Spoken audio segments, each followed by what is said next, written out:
What's going on, everybody? Welcome back to Hammers Fans United. Obviously, I'm a happy hammer. Can I just start off the video by saying I've bought some props. First of all, I've got my small, pint-sized binoculars. Now, these are for when the fans are allowed back in the London Stadium, and we will be able to see the players just a little bit better. I've had to reach for the bad boys, the big binoculars. The reason why is because these are very, very powerful. They can see far, far away. I bought these because I need to find Tottenham Hotspur. One sec. Still can't see them. Even with these big bad boys, I can't find Tottenham Hotspur. A West Ham mini-me. Say hello. Yes, say hello. I think I need to sing a lullaby. Shall we sing? Yeah? I'm forever blowing bubbles, pretty bubbles in the air. They fly so high, nearly reach the sky. Then like Tottenham they fade and die. You want to sing the next bit? Say bye-bye. Say bye-bye. Show them your shirt. Show them your shirt, baby. Yeah? Say bye-bye. Say bye. Give me a kiss. Kiss. Oh. Kiss. Yeah. Point. Over there. Yay. Say bye-bye. You're so cute. Mwah. Well. Okay. Right, so you know what this show is. This show is the player rating show. I use the same source all the time, which is, I always forget, football.london. So yeah, what I'll do is, I don't know if on the screen somewhere I put the team, starting team on the screen, and I'll just read out their ratings, and then I'll give you my view on the game. Right, West Ham player ratings versus Spurs as Lingard and Rice lead the Hams to victory. Lucas Fabianski, another excellent performance from the Pole in goal. Not at fault for the goal, he made some top saves and calmly claimed a number of crosses to relieve the pressure on his team. He got a 7. Yeah, he done well, and he made a couple of good saves from Harry Kane. Harry Kane probably didn't hit them as true as he would normally, or he would like to, but Fabianski, he everything he had to save, he did, and the one time he had to save one and he not spilled it, but it bounced back off him, he quickly jumped on top of it. So yeah, 7. Well done, Fabianski. Well done, well done. Vladimir Sufal struggled to get forward, but was involved in the move that led to the opening goal. Dealt well with the threat of Son Heung-min. I like to call him Heung-min Son. Throughout, he got a 7. Like I said already, in some videos, the checks are very tough. And when Fabianski wiped him out, I was thinking, please stay on the pitch. Stay on the pitch. Please be okay to stay on. And you see, like, I don't know if he's winded, because it looked like it hit him up there, which is more like, obviously, is a lot more dangerous than down there. So I don't know, but you understand, he sort of recovered, and yeah, he didn't let that affect him at all. So yeah, man, he's strong, man, and I like that. 7. Yeah, I agree with that. Issa Diop, fine performance from the centre back, good with the ball at his feet, and was up to the challenge of Harry Kane. He got a 7. Once again, he done really well, and it's good that we didn't let him go, and it shows why you need a squad. And this is let's just say years ago when Man United had 4 strikers, for instance, Cole, York, Sheringham and Solskjaer, because at some point in the season or at some point in the game, you're going to need those players, and you need players that are good enough. You don't want substandard players having to be played. And in Dawson, Balbuena, Diop and Ogbonna, we clearly have got a solid 4 centre-back. So thankfully we didn't, because I was thinking maybe we should if we can get money from now, free up some funds and get a forward in this the window that's just gone. I always burp when I'm on camera. But thankfully we didn't, and he's come in, and it's going to be interesting when Ogbonna comes back as to what Moyes does, because you know my thoughts on Ogbonna, and maybe we would go with 3 traditional centre backs, but we'll see. But yeah, he got 7, and I'm happy that he's back again, and he's back to haunt Mourinho. Like I said in I don't know what video, Mourinho described him as a monster when Mourinho was at Manchester United, and he's come back again, and yeah, he shut out Harry Kane. So well done, deal. 7. Craig Dawson, superb first half block from a Harry Kane shot, summed up his commitment to the cause. The most vocal man in the team and a natural leader. He got an 8. Yeah, I think between the two of them, and I'll touch on how the game went after, but I think the two of them could have got an 8, and he made a really good block as well. Like I think there was a couple of times where he should have just put his foot through it, and he's dwelling, and he was making me a bit nervous. But yeah, man, and he's another one. Credit to him that he's come in and you know, like he probably wasn't expecting to play too much football. Maybe he was, I don't know, but I know we as a fan weren't expecting much from him, and thankfully he's come in and he's been fantastic for us. So he got an 8, and I can't argue with that. Aaron Kurzweil, okay, yeah.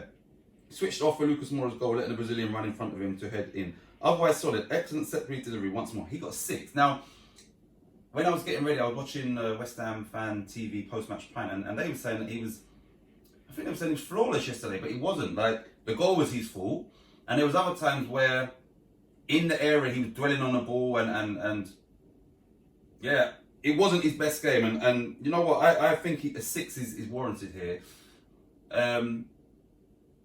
There was times yesterday where he kind of, yeah, he was half a second away from having a serious mistake that would enable them to score because of where he was on the pitch. So he's been fantastic for us all season, and they're only human. And the goal was definitely his fault. He literally just left Moura, and if he would have been goal side and challenged him, I don't know whether Moura would have scored that goal. So yeah, everybody can have an off day. He wasn't terrible. There was a few moments in the game that I was thinking that, yeah, it was a bit nervous for me. But a 6, I think a 6 is for him yesterday. I agree with that. I really do. So, yep. Declan Rice, baby. Declan Rice. The 77th minute clearance from Rice was one of the best you will ever see. How he not only made the ground up, but avoided turning it in for an own goal. Only he will know. Summed up a fine performance. 8, yeah. That interception or block from Kane's, obviously Son had it on a plate, and as soon as it hit him, I thought it was an own goal. I was thinking, I thought it was an own goal. This guy is, yeah, he reads the game so well, and on Match of the Day they sort of highlighted that situation there where he was in the middle and he tracked back, as in trying to cover the right back. Then he identified, look, Kane's going to put it in this danger zone, and he got there. Like, Declan Rice, fantastic, really fantastic yesterday. So an 8, and definitely warrants that. He bossed it. Thomas Supercheck had an important role in helping the defence more than getting forward today. Brave to carry on after a nasty clash of heads, saw blood pouring down his face. He got a 7. Now, he is definitely Supercheck, and the header was inside the 6-yard box. So, and if he didn't win that header, then they've literally got a head-on goal. He bounced up as soon as he got down. He's like the Terminator, but he's not the Terminator. He's Superman, which is Superman is better than the Terminator. He can fly. He bounced up. Then, obviously, it was a bad cut, man. And I'm thinking, oh man, like. Then they took long getting him back on the pitch, like maybe 5 minutes. Like, it was long, and I don't know whether he was, you know, healing with his potato salad. Potato salad just heals, and he come out with the smallest little plaster. I'm thinking, right, this guy's healed already. He's definitely Supercheck. But yeah, man, like he is vital. Him and Rice is possibly, as a partnership, is possibly the best midfield partnership in the Premier League as a partnership. I'm so glad he came back on the pitch, and I mean, you see yesterday in the video I put out, I was like talking to him, where is Supercheck? And he came back on, and yeah, man, like he done really well. He got a 7. Maybe he could have. Yeah, actually, no, I agree. He got a 7. Yeah. Jared Bowen came off in 63 minutes. Bowen was his usual tireless self, bombing up and down the right flank until his almost inevitable substitution. It was Bowen's excellent cross that led to West Ham's opening goal. He got 7. His role in the goal was fantastic. He had moments in that game where he was frustrating me, where he was one-on-one with Dyer, and Bowen he's fast and he's a very powerful runner. So I'm thinking, this is before we scored and after we scored. Like, why are you reluctant to get at him? Like, you've got Eric Dyer almost in a left-back position. Rinse him, like beat him. And there was times where he kind of took too long to pass the ball when he was on the attack. And like I said, that we're all human, and he didn't have his best game. He wasn't terrible, but as with Creswell, there was points in that game where he was frustrating me. But you know what?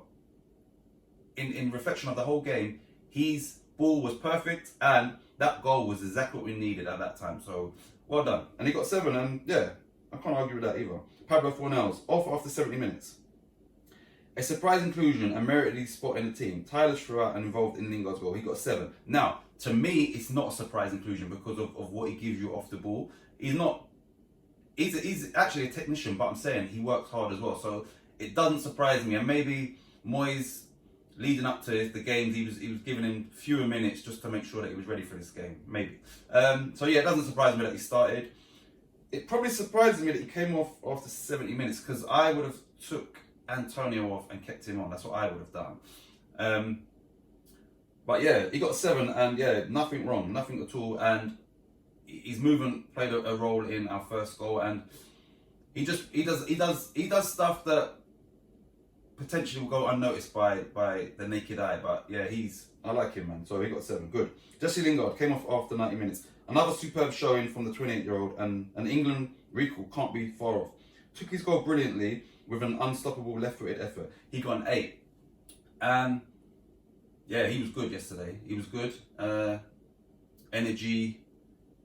And the goal, he took the goal really well. And the thing is like, you just had a 15-minute break for half-time.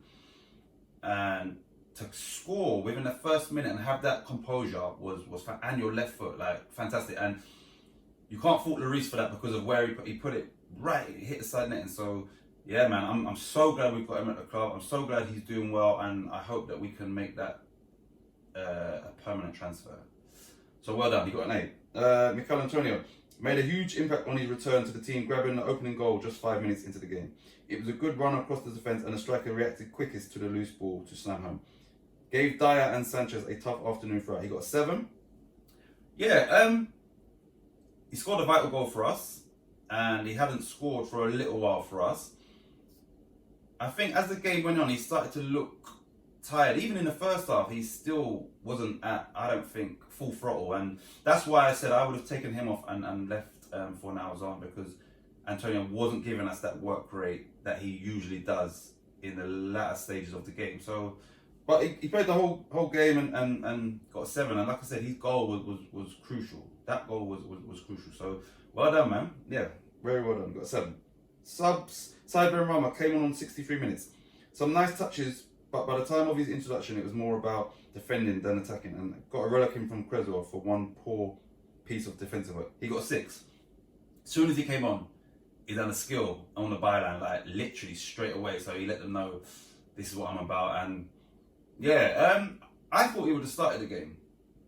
But maybe, like I said, Moyes was looking at the defensively. We need to be defensively sound from the start of this game, which proved to be the case. So maybe that's why. But yeah, he done okay when he come on. He got a 6, and that's probably justified.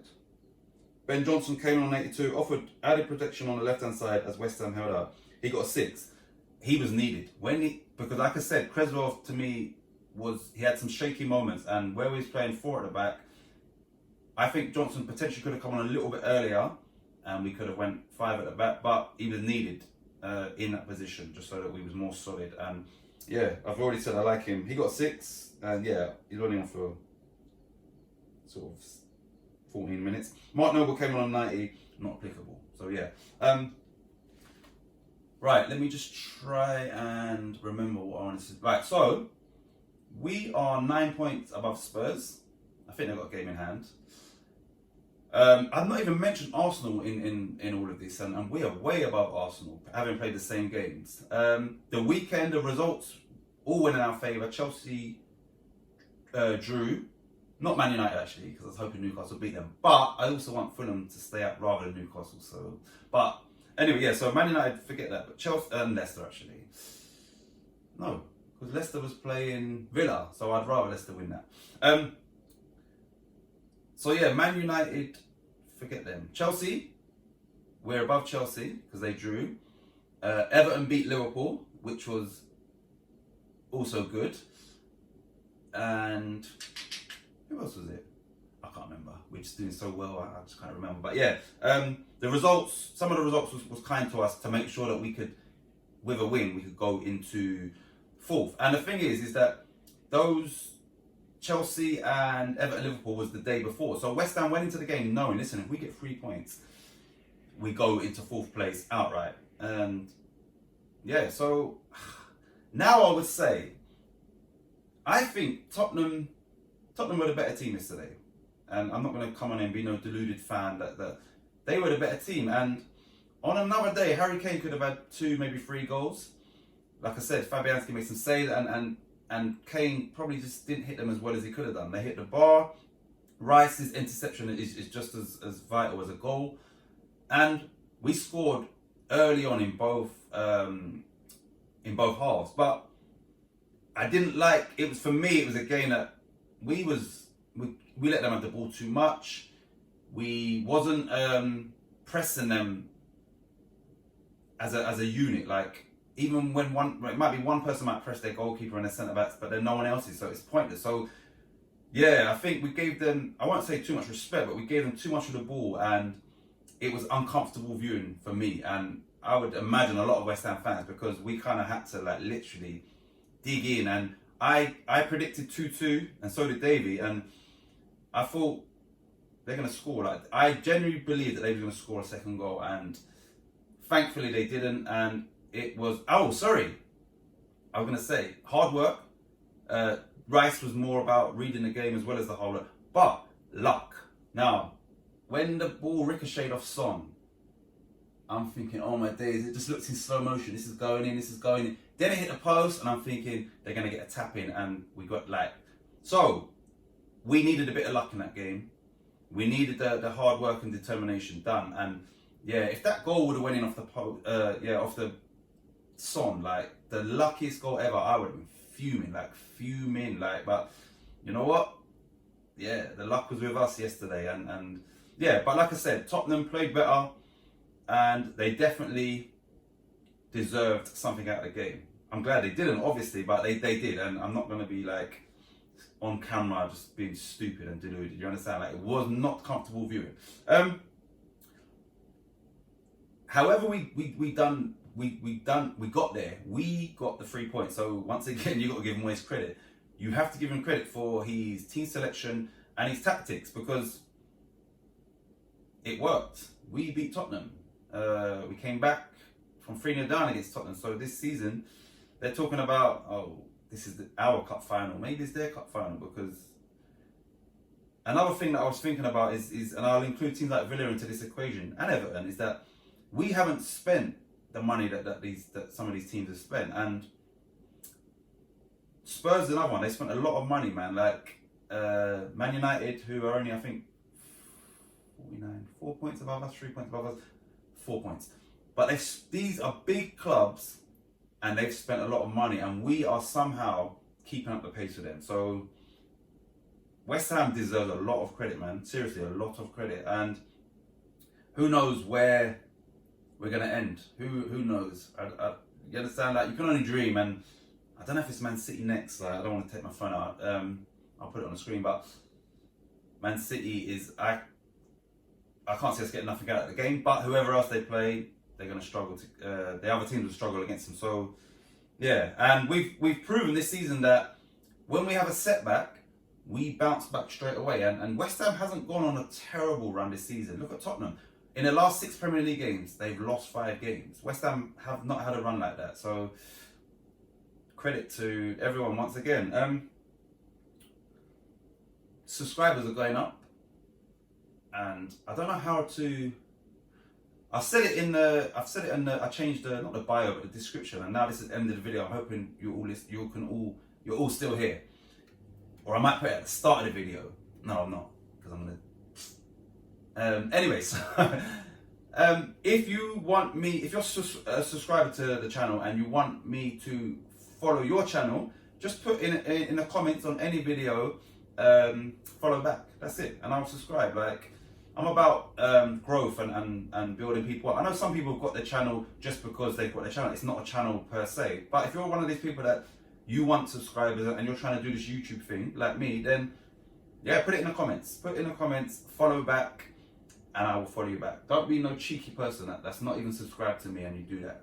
Seriously, but yeah, if you're a subscriber and you want me to follow you back, I'll do that. No problem. Like, I'll gladly do that.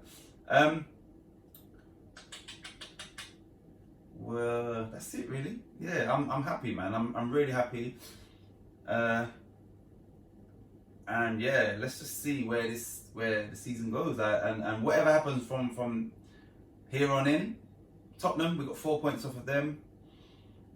We've had a fantastic season. We've set records, and yeah, man, like West Ham is doing fantastic, like really well, and I'm so happy. I'm so happy that this channel is growing, and I will get to 1,000 subscribers. Yeah, you lot will help me get to 1,000 subscribers, and then yeah, man, I want this to be a West Ham channel that's different, like, and it is already. You can see it's different. Oh, that's what I'm gonna say. So the impressions or impersonations I do them literally. Put my phone to my mouth and do it, and they're all like off the cuff. Now, I spoke to someone yesterday and he thought that the Roy Keane voiceover was me just cutting clips of Roy Keane and putting it to the video. Now, if that's the case, then I need to let you lot all know that I done those voices, like no voice change, no nothing. I done those voices, and that video ain't even got 300 views, and I know it's a short video, but some bits do sound like Roy Keane. So let me just put it on record. Jack Grealish, obviously Martinho, Frank Lampard, Roy Keane, any reporters asking questions, who else? Socek. It wasn't great, I know that. They're all me, like there's no effects or nothing like that. I just do this on my phone and I just do it. So yeah, I'm hoping that I'd rather people knew, especially the Roy Keane one, knew that it was me. And like I said, I spoke to someone yesterday and they thought that I had just cut clips of audio of Roy Keane and put it to the video when it wasn't. You can hear my I was in here actually. You can hear the washing machine in the background, and yeah, it's me. So hopefully that gets me a few more subscribers, because some people might have thought it's just chop the audio and put it together. Anyway, yeah, so dragging it out, talking, waffling. West Ham, well done. Any dreams in life, any goals, any aspirations, any visions, stay on track, stay focused, don't let no one to tell you, and most definitely don't let no one burst your bubble. I don't know who the next game is. It might be City. I know we've got a tough run of fixtures. Whoever it is, bring them on. Come on, you guys.